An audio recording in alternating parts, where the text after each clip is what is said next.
Olá pessoal, bem-vindos ao nosso giro semanal sobre o mercado financeiro. Semana em que a política impulsionou o mercado e a gente tem dois destaques, o novo arcabouço fiscal e a Petrobras. Primeiro falando do novo arcabouço fiscal, enfim, o relatório do deputado Cláudio Cajado foi apresentado.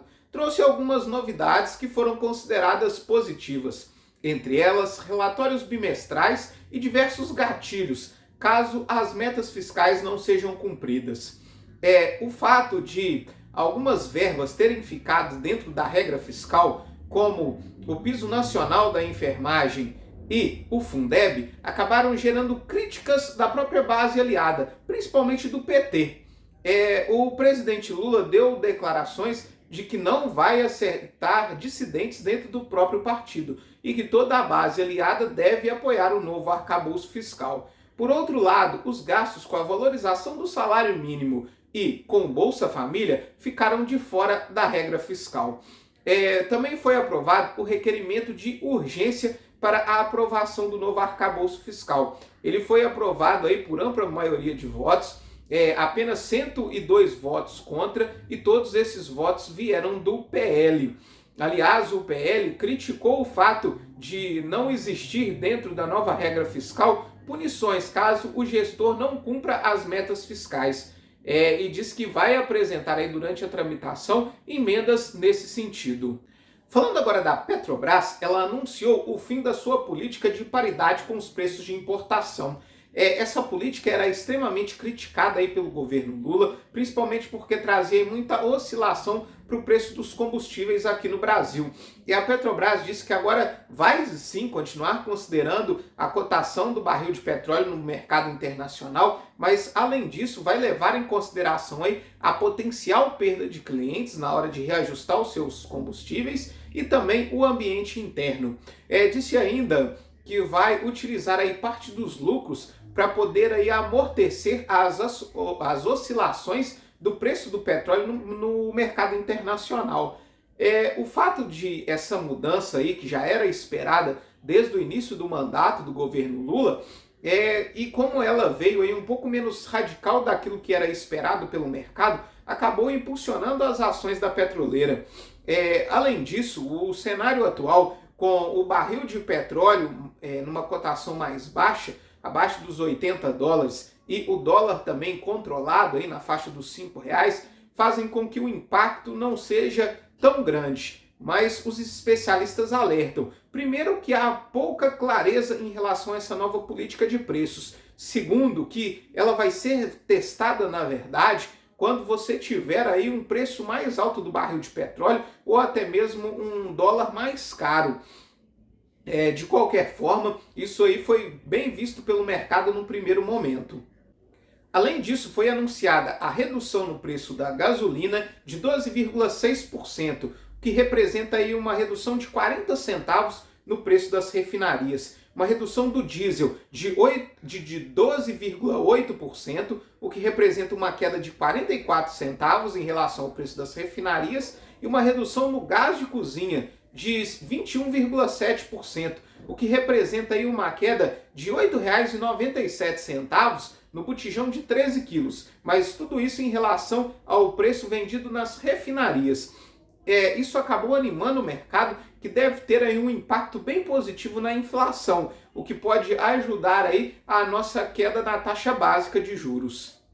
Além disso, foram divulgados dados positivos da nossa economia essa semana. O volume de serviços veio com uma alta de 0,9% no mês de maio. As vendas no varejo vieram com uma alta de 0,8% no mês de março. Todos os dois dados acima do esperado.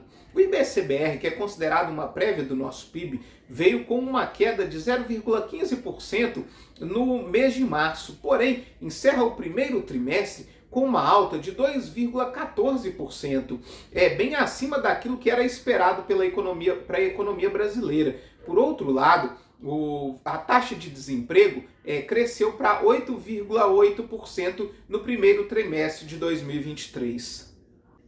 Além disso, uma melhora no preço das commodities no mercado internacional também impulsionou nossa bolsa de valores. O petróleo encerra essa semana com uma alta de 2,14%, com o barril Brent, referência para a Petrobras, cotado aos US$ 77,54.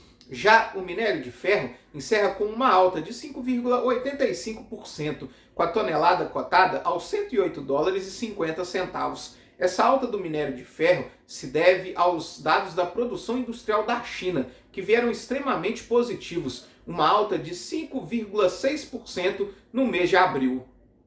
O nosso Ibovespa encerra essa semana com uma alta de 2,10%. Já o dólar também subiu essa semana, alta de 1,22% e encerra cotado aos R$ 5,00. Nós tivemos a divulgação do PIB do Japão, que veio com uma alta de 0,4% no primeiro trimestre. Falando agora dos Estados Unidos, nós tivemos uma melhora do ambiente por lá também. A crise bancária parece ter sido afastada e principalmente aí os bancos médios apresentaram resultados melhores do que o esperado.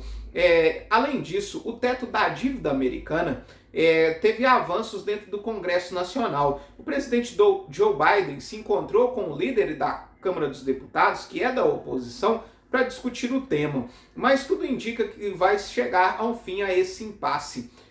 O teto hoje do orçamento americano, ele gira em torno de 31 trilhões de dólares. E uma negociação envolvendo cifras desse volume, ainda mais entre partidos de oposição, tende a se arrastar. Mas todos sabem nos Estados Unidos que não existe outro caminho a não ser aumentar o teto do orçamento, porque um possível calote dos Estados Unidos seria caótico, não só para a economia norte-americana, mas para a economia global. Esse avanço nas negociações fez com que as bolsas por lá fechassem no positivo essa semana. O S&P 500 encerra com uma alta de 1,58%. O Dow Jones encerra com uma alta de 0,70%. Já a Nasdaq, que é a bolsa da tecnologia, encerra com uma alta de 3,06%. A Nasdaq foi beneficiada pela expectativa nos Estados Unidos de uma pausa na alta de juros. A expectativa é que na próxima reunião do FED nós tenhamos aí a manutenção da taxa básica de juros, que está numa banda entre 5% e 5,25%. Já na Europa, nós tivemos a divulgação do PIB da zona do euro, que teve uma alta de 0,1% nesse primeiro trimestre. Bem em linha daquilo que era esperado, mas mostra aí que a Europa está patinando nesse início do ano de 2023, tendo aí como principais vilões a alta taxa de juros que vem subindo lá na Europa também, e além disso as pressões inflacionárias que ainda continuam no continente europeu.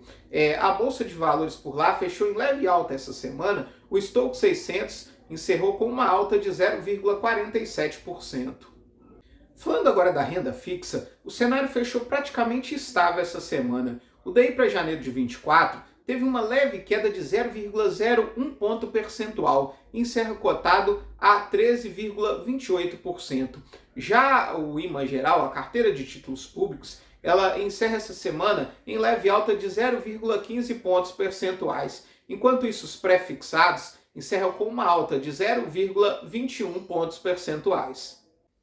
Para a semana que vem, nós temos a divulgação nos Estados Unidos da ata da última reunião do FED. Além disso, nós temos a divulgação do PCA, que é o principal índice de inflação dos Estados Unidos, a inflação de consumo e a inflação que o FED usa aí para balizar a sua taxa de juros. Temos também a divulgação da inflação do Reino Unido. Aqui no Brasil, nós também temos a divulgação de dois índices de inflação. A prévia da nossa inflação oficial, que é o IPCA 15, e também nós vamos ter a divulgação do nosso IGPM. Além disso, nós temos a presença do presidente Lula na reunião do G7, que acontece lá no Japão. Fica também a expectativa pela votação do novo arcabouço fiscal. De acordo com o presidente da Câmara, Arthur Lira, essa votação deve acontecer na terça ou na quarta-feira, já que teve aí, o seu pedido de urgência aprovado. O projeto ele vai direto ao plenário sem precisar passar pelas comissões. Muito obrigado e até a próxima semana.